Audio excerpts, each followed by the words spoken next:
In this video, I'm going to go over 10 things that I do as a video editor that are kind of boring, but make a big difference when it comes to efficiency inside Premiere Pro. So bear with me and don't fall asleep, hopefully, and let's check out some of these tips inside Premiere Pro. All right, so the first tip and the first thing that I do that's pretty boring but makes a big difference is that I name my projects with the date and then a brief description. You can see that each one is named a certain way. It all follows the same nomenclature or the way that it's spelled, and this helps keep my projects organized because I can easily identify the project that I'm working on, and it makes finding and locating the project in the future very easy. Now, the next thing is that I use a time tracker tool, and I like to use Toggle. Toggle is a free online time tracker tool that you can use for your projects. There's a free plan as well, so this is free to use online. You can create as many projects as you wish, but if you want more advanced features, you can sign up for the paid version as well. But I use this all the time to keep track of my projects. I'll leave them linked down in the video description if you do want to check out Toggle. Now, the next thing that I do that's kind of boring but does make a big difference is that I like to create proxies for my videos. If you ever have issues trying to play back your footage inside Premiere Pro, you might want to consider creating proxies, as this basically compresses the video. That way it's easier for Premiere Pro to play back inside the software. Create a proxy for any of your videos, navigate to the videos that you'd like to create proxies of, select them, right-click on them inside the project panel, go to Proxy, Create Proxies. From here you can choose different settings. I like choosing the frame size quarter for this and the ProRes QuickTime proxy. Then I click OK, and automatically Premiere Pro sends these files to Adobe Media Encoder. As you can see, my proxies are being rendered out here. And once they're done inside Premiere Pro, you can enable your proxies by clicking on this Toggle Proxies button here inside the program monitor. If you don't see this, you can always click on the plus button and click and drag the Toggle Proxies button down into your menu bar. When that's enabled, the finished proxies will be enabled inside Premiere Pro. If you see the clips in your timeline, you'll see this little proxy icon next to the effects icon here. That indicates that a proxy is attached to those files, and that when these are enabled, the clips that have those will be enabled inside your timeline. You can see now it's disabled, but when I re-enable it, you can see they all turn on here. Now, I've been liking the video so far. Be sure to give it a thumbs up down below, and if you're interested, feel free to subscribe, as I have several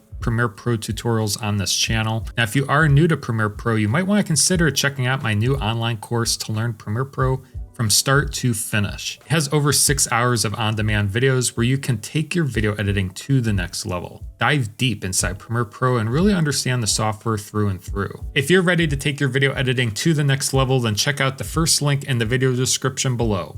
Now let's take a look at the next tip. Another boring thing I like to do, but comes in handy definitely, is to organize my best clips. Let's say if you have a B-roll sequence inside Premiere Pro and you're going through your shots and you want to identify which ones are the best, which ones are okay. I like navigating through my timeline, and let's say if I find a clip that I really like, I usually move it up to maybe video track 2, or either do that or add a marker indicating that this is a good shot to use. I do this for all of my shots. When I see a shot that I like, I can easily just tag it or basically earmark it by moving it up to a different video track. That way, once I'm ready to add these clips into my main project, I can easily see, okay, this is a good shot. I can copy it and paste it directly inside my project here. So it saves time earmarking best B-roll shots and your best takes. This also works with interview clips as well. Usually I make cuts and move up or earmark the selections either by clicking and dragging up the A-roll clip to a different track or by adding a marker. Speaking about markers, I find markers very helpful for a lot of different tasks in video editing, specifically adding notes to my timeline. For example, I added a marker here because as I was editing it, I didn't want to do that task at that specific time. And now I want to go back and actually do what I was thinking about. So if I double click on this marker, you can see that I added a name for it saying add link to description. So this just gives me a visual cue to remember to go back and do this task when it comes to video editing. So now I can go here, I can go and accomplish that by clicking and dragging in the link and description graphic in. That way I can add it to my project. Now this link in description is pretty big, and what I like to do is I like to borrow from other projects when it comes to attributes and different